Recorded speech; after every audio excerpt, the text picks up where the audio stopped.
was bombarded today, fully, the downtown square. So you're talking about the stoicism of Ukrainian people, but Ukrainian women and Ukrainian children are in deep fear because of bombs and missiles which are going from the sky. And Ukrainian people are desperately asking for the West to protect our sky. We are asking for the no-fly zone. We are saying in response that it will trigger World War III. But what is the alternative, Mr. Prime Minister? To observe how our children are, instead of planes, are protecting NATO from the missiles and bombs? What's the alternative for the no-fly zone? We have planes here, we have air defense system in Poland, in Romania.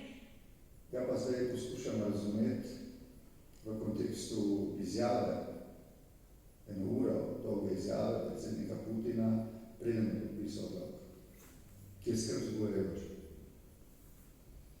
Jaz sem v tem času sodeloval na Münchenski konferenci in sem se lahko pogovarjal za veliko večino voditeljev. Nekaj bom pa rekel.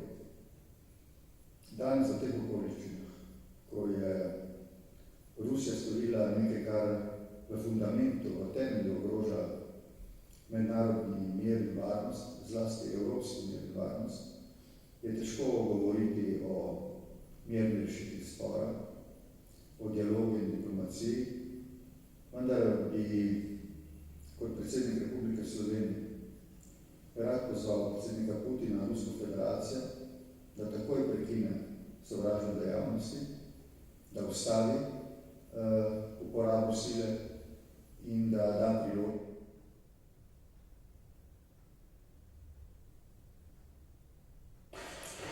Уважаемые коллеги, добрый день. Сегодня обсудим ход проведения специальной военной операции на Украине.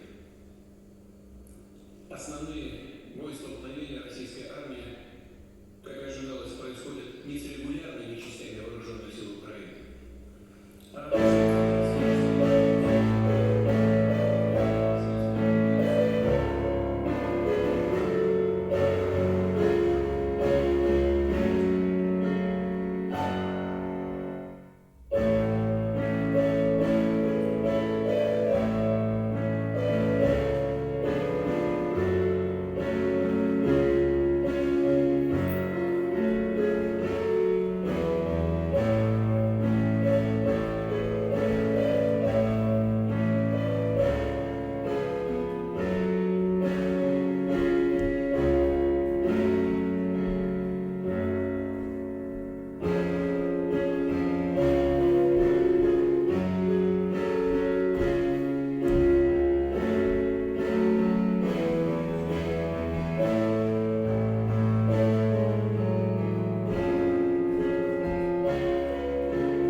where Russia-backed separatists had seized territory. Ukrainian forces did not launch an all-out offensive at first, but on the 17th of July 2014, when a flight carrying 298 people was shot down by these rebels, Ukrainian forces decided to flush out the rebels.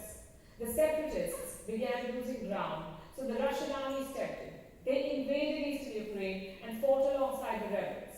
What followed was a series of talks between Russia, Ukraine, and the West. They resulted in the Minsk Accords. This was first signed in 2014. Both sides agreed on ceasefire and military withdrawal. Ukraine agreed to hold elections in the rebel-held areas. 8 years on, the Minsk Accords remain unimplemented. Ukraine stands as the largest European country excluding Russia. It covers an area of more than 600,000 square kilometers with a population of 44 million and a GDP of more than $155 billion. Per capita income, more than $3,700. Today, Ukraine is divided between East and West in more ways than one. The West sees itself as more European. The East is closer to Russia. Be it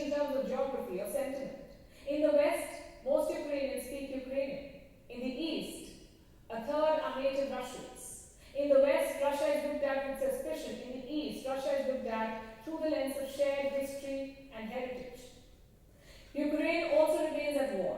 Its forces are fighting the rebels in the east. Rebel leaders are ruling at least two regions, Donetsk and Luhansk.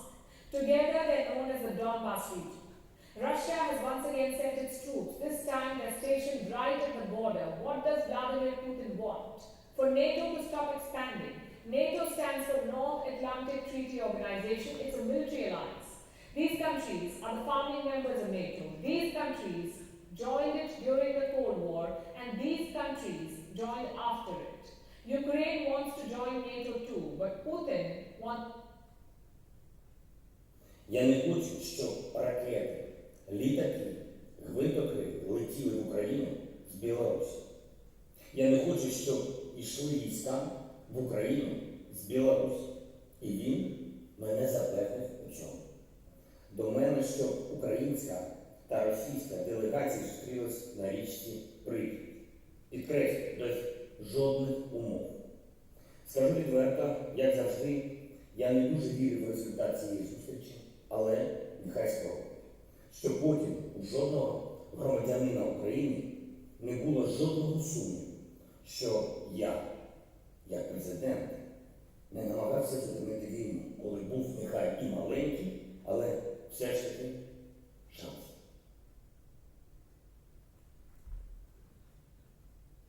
But claiming Ukraine on the basis of colonial history is wrong. It will be like Britain claiming India, or South Africa, or Spain claiming the Philippines.